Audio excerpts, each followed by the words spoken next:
Hi everybody, Dan Illman, Mike Beer, taking a look at race number 5 at Santa Anita on Saturday. It's the Grade 1 Santa Anita Sprint Championship, part of the Breeders' Cup Challenge Series. This, a win and you're in for the sprint. Let's take a look at this field, short but select. Roy H. won the Santa Anita Sprint last year en route to winning the Breeders' Cup Sprint. Do you think he's come back the same this year? I think it's hard to tell. In the Palos Verdes, he won in a basically nothing more than a published workout. The Dubai Golden Shaheen I thought was a fine effort. And then the Bing Crosby last time out, listen, it was his first start back from Dubai, and the last run was the best run. He kind of made the first run. I guess that's true. I personally thought he was terrible in the Bing Crosby. I didn't think he ran well at all in that race, even though he was second.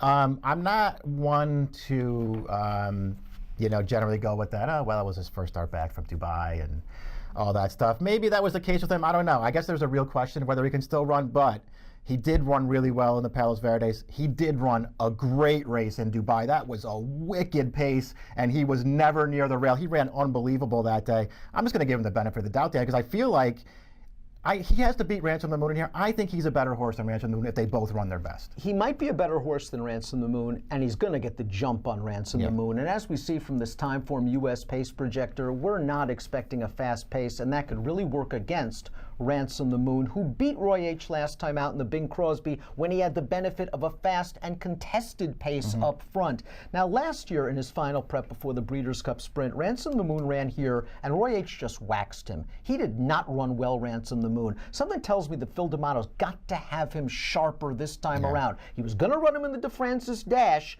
That weather changed all kind of the plans there. This is plan B. I'm not so sure that the chasm is so wide that Roy H. is such a better horse than Ransom the Moon, but Ransom the Moon may need some help. Yeah, this race may not set up well for him, and you're right, it did set up really well for him last time, and he was able to get it done. We'll see. I feel like you have to at least be open to the question of whether Roy H. is still the horse that he was last year, because he did not run well last time.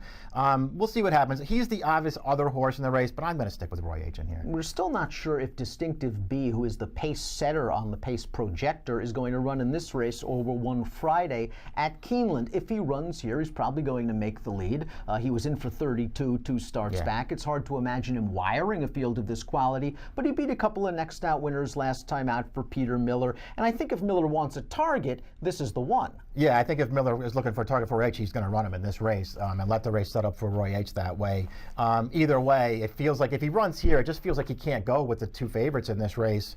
And obviously, if he's not here, he does change the race a little bit, though. Let's talk about Edwards going left, because I think this horse has a little bit of ability. They tried to stretch him out at Los Al, and while that was a disappointing loss at 4-5, Shades of Victory was a zillion to 1 that day in winning. I just don't think Edwards going left really wants to go 2 turns or a step over 7. He is a gutty, gritty Calbred that loves Santa Anita. Okay, he was no match for City of Light in the Triple Bend 3 starts back, but he ran a big race in the Malibu towards the end of last year. I think Edwards going left has an outside chance. I think he does too. It's hard. In this short field, he would have needed things to happen. Yeah, and it's hard to have him beat both Roy H. and Ransom if they show up in this race. Maybe he could beat one of them. I don't know if he could beat both of them. He's another one of those horses that Bing Crosby 2-back. He got the setup that he needed in that race. He may not get it this time, but he is pretty good. You're right. John Sadler trains Edwards going left. He also has Horse Greedy. What a great claim. Took this horse for $40,000, immediately got him Grade 2 stakes place, and then he scored last time out in his 2X condition. This horse has gotten fast for Sadler, and I wonder if the 3 doesn't go Distinctive B, if he runs in the Phoenix at Keeneland on Friday, maybe Horse Greedy tries to carve out the fractions and at least help out Edwards going left. Yeah, maybe he does. We'll see what happens. He has really improved in his last 3 starts. They've tried him in a couple of Grade 1 races before, and he was just nowhere in those races. Maybe he's that much better now. Important prep race for the Breeders' Cup Sprint is the Grade 1 Santa Anita Sprint Championship. We'll take a look at our top selections. You're going to have the best of it according to Timeform US. Roy H. is probably going to be sitting second if Distinctive B runs. He's going to get the jump on Ransom the Moon. I want to see if Ransom the Moon can kick him down. I think he's a little underrated with 6 triple-digit Beyer speed figures on his record for trainer Phil D'Amato. You're going 2-5. I'm going to go 5-4. 4-2. You really didn't like Roy H.'s last race. I like Roy H.'s last race, but he is the horse to beat with that Timeform US pace projector in the Santa Anita Sprint Championship, part of the Breeders' Cup Challenge Series. A win and you're in for the Breeders' Cup Sprint, and it has an approximate post time of 2:38 Pacific. Good luck.